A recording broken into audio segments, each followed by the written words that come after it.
Alright, so next dia bagi kita ni replaceable kit lens. Untuk tukar lens tu sendiri. Sebab macam biasalah action cam ni kita guna jenis hardcore punya. Lagi bila buat motovlogging kadang-kadang jatuh ke apa, kamera okey tapi lens tu calar. Lens tu ada kena chipstone ke apa kan. Sebenarnya replaceable kit lens ni daripada X5 lah. Tool semua dia provide. Gila lah. Siap bagi glove.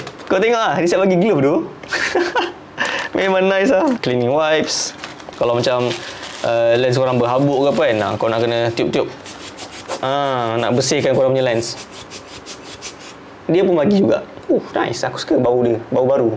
Ini untuk tools untuk korang tarik lens tu lah. Dia punya tools kat sini untuk korang tarik, letak, pusing, tarik. Benda boleh bentin sekali. Ini dia punya replaceable lens. Ada dua. Nampak tu, dia punya lens. Dalam kit ni dia bagi dua sekali replacement. Dia ada berjual berasingan lah, satu lens ataupun dua lens.